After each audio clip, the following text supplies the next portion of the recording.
Hello friends, இன்றைக்கி காய்கறிகள் எல்லாம் போட்டு ஒரு அட்டகாசமான சுவையில் ஒரு காரக்குழம்பு தான் செஞ்சு காட்ட போகிறேன். இந்த காரக்குழம்பை சுட சுட சாதத்தில் போட்டு சாப்பிடும்போது அவ்வளோ டேஸ்டியாக இருக்கும். ரொம்ப சிம்பிளான மெத்தடில் இந்த காரக்குழம்பு செஞ்சு காமிச்சிருக்கிறேன். பார்க்கலாமா? அதுக்கு முன்னாடி சேனலை சப்ஸ்கிரைப் பண்ணிக்கோங்க. வாங்க friends, welcome to choice veg special. பெரிய நெல்லிக்காய் சைஸ் அளவுக்கு ஒரு புளியை நல்ல சுடு தண்ணியில் ஊற போட்டுக்கலாம். இப்போ நான் என்னென்ன காய்கறிகள்லாம் எடுத்துருக்கேன்னு பார்க்கலாம். மஞ்சள் பூசணிக்காய், முள்ளங்கி, பாவக்காய், தக்காளி, கத்திரிக்காய், வெள்ளை பூசணிக்காய். இப்போ எல்லா காய்கறிகளும் நல்லா வாஷ் பண்ணிக்கோங்க. வெள்ளை பூசணிக்காவை இந்தமாரி மேலே இருக்கிறத கட் பண்ணிவிட்டு தோலையும் சீவிடுங்க. சீட்ஸ்லாம் இருக்கக்கூடிய பகுதியை அப்படியே கட் பண்ணி போட்டுருங்க, அது வேண்டாம். வெள்ளை பூசணிக்காய் தோல் நீக்கிறது கொஞ்சம் ஹார்டாக தான் இருக்கும், கொஞ்சம் பார்த்து பண்ணுங்கள். அது மாதிரி மஞ்சள் பூசணிக்காவும் நடுவில் உள்ள அந்த சீட் பகுதியை எடுத்துகிட்டு தோலை நீக்கிக்கோங்க. பாவக்காய் இந்த மாதிரி முன்னே பின்னியும் அந்த காம்பு பகுதியை கட் பண்ணிடுங்க. அது மாதிரி கத்திரிக்காவும் இந்த மாதிரி கட் பண்ணி வச்சுக்கலாம். மஞ்சள் பூசணிக்காயில் நடுவில் இருக்கிற அந்த சீட்ஸை நல்லா காய வச்சுக்கோங்க. காய வச்சுட்டு அதை எடுத்து சாப்பிட்லாம், ரொம்ப நல்லாயிருக்கும். முள்ளங்கி நல்லா தோல் சீவிக்கோங்க. தோலெல்லாம் நீக்கினதுக்கப்புறமா திரும்ப நல்லா எல்லா வெஜிடபிள்ஸையும் கட் பண்ணி வச்சுக்கோங்க. மஞ்சள் பூசணிக்காய், வெள்ளை பூசணிக்காயெலாம் ஒரு 50 கிராம் அளவுக்கு எடுத்துக்கிட்டால் போதும். ஒரு பெரிய வெங்காயம் எடுத்துருக்கிறேன், அதை நீள்வாட்டில் இந்த மாதிரி கட் பண்ணிக்கோங்க. சின்ன வெங்காயம் இருந்தால் கூட உரித்து வச்சுக்கலாம். மஞ்சள் பூசணிக்காய், வெள்ளை பூசணிக்காயெலாம் இந்தமாரி சின்ன சின்ன பீஸாக கட் பண்ணி வச்சுக்கோங்க. காய்கறிகள் எல்லாத்தையும் இந்தமாரி சின்ன சின்னதாக கட் பண்ணிக்கோங்க. நம்மளுக்கு என்னென்ன காய்கறிகள் விருப்பமோ, என்னென்ன காய்கறிகள் நம்மக்கிட்ட அவைலபிளாக இருக்குதோ அதெல்லாம் சேர்த்துக்கலாம். இதில் முருங்கைக்காயெல்லாம் போட்டால் இன்னும் ரொம்ப நல்லா டேஸ்ட்டாக இருக்கும்.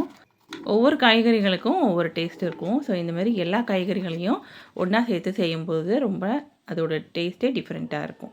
கத்திரிக்காய் மட்டும் கட் பண்ணிவிட்டு தண்ணியில் போட்டு வச்சுக்கோங்க, அப்போ தான் கருக்காமல் இருக்கும். அவ்வளோதான், எல்லா காய்கறிகளையும் கட் பண்ணி இந்த மாதிரி ரெடியாக வச்சுட்டோம். புளியும் ஊற வச்சு ரெடியாக வச்சுருக்கிறோம். இப்போ குழம்பு செய்ய ஆரம்பிச்சிட வேண்டியதுதான். ஒரு கடாயை அடுப்பில் வச்சுக்கோங்க. நல்லெண்ணெய் சேர்த்துக்கோங்க.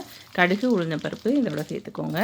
கடுகு, உளுந்தம்பருப்பு பொரிஞ்சதும் வெங்காயம் இதோட சேர்த்து நல்லா வதக்கி விட்டுக்கோங்க.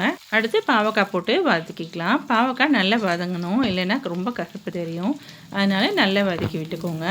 அடுத்து கட் பண்ணி வச்சுருக்கிற முள்ளங்கி இதோட சேர்த்துக்கலாம். அதுவும் நல்லா வதங்கட்டும். வதக்கிறதுக்கு எண்ணெய் கொஞ்சம் தேவைப்பட்டதுன்னா சேர்த்துக்கோங்க.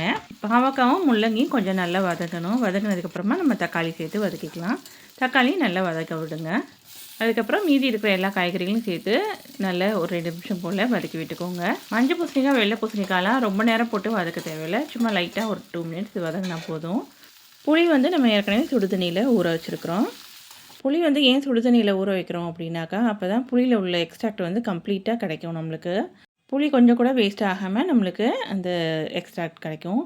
இது 3 தடவை இந்தமாரி புளி நல்லா கரைச்சி விட்டுக்கோங்க. ஃபஸ்ட்டு ஊற வச்சதை இந்தமாரி ஒரு பாத்திரத்தில் நல்லா கரைச்சிட்டு ஊற்றிக்கோங்க. அப்புறம் திரும்ப தண்ணி சேர்த்து இந்தமாரி வடிகட்டிக்கோங்க, நல்லா கரைச்சிட்டு. இது மாதிரி 3 தடவை புளி எக்ஸ்ட்ராக்ட் எடுத்துக்கலாம். பிகினர்ஸுக்கும் புரியணும் அப்படின்றதுனால இந்தமாரி ஸ்டெப் பை ஸ்டெப்பாக செஞ்சு காமிச்சிருக்கிறேன். ஸோ இதுக்கு மேலே இதில் புளியோடைய அந்த எசன்ஸ் இல்லை, நல்லா கம்ப்ளீட்டாகவே நம்ம வடிகட்டிட்டோம். இப்போ இந்த புளி கரைசலை அப்படியே அடுப்பில் வச்சுக்கோங்க. இப்போ நம்ம ஏற்கனவே வதக்கி வச்சுருக்கோம் இல்லையா, அந்த காய்கறிகள் எல்லாத்தையுமே இந்த புளி தண்ணியோடு சேர்த்து மிக்ஸ் பண்ணிக்கலாம். காரத்துக்கு நான் சாம்பார் பவுடர் தான் சேர்த்துருக்குறேன். 2 டீஸ்பூன் நான் சேர்த்துருக்குறேன். அவங்கவுங்க காரத்துக்கு ஏற்றபடி சேர்த்துக்கோங்க. தேவையான அளவு உப்பு சேர்த்துக்கோங்க. 1/2 டீஸ்பூன் போல் மஞ்சள் பொடி சேர்த்துக்கோங்க. புளிப்பு ஜாஸ்தியாக இருந்ததுன்னா இன்னும் கொஞ்சம் 1 டீஸ்பூன் சாம்பார் பவுடர் சேர்த்துக்கோங்க. கொஞ்சம் உப்பும் சேர்த்துக்கோங்க, அப்போ சரியாக இருக்கும். இப்போ மீடியம் ஃப்ளேமில் வச்சுக்கோங்க. எல்லாமே சேர்ந்து நல்லா கொதிச்சு வரட்டும். காய்கறிகள் எல்லாம் நல்லா வேகட்டும். புளியில் இருக்கிற பச்சை வாசனை நல்லா போகும்படியாக நல்லா கொதிக்க விட்டுருங்க. அவ்வளோதான், சூப்பராக காரக்குழம்பு ரெடி ஆகிடுச்சு. காய்கறிகள்லாம் சூப்பராக வெந்துருச்சு. நீங்களும் இந்த மாதிரி ட்ரை பண்ணி பாருங்கள். இந்த வீடியோ உங்களுக்கு பிடிச்சிருந்ததுன்னா லைக் பண்ணுங்கள், ஷேர் பண்ணுங்கள், மறக்காமல் சப்ஸ்கிரைப் பண்ணுங்கள். தேங்க்யூ.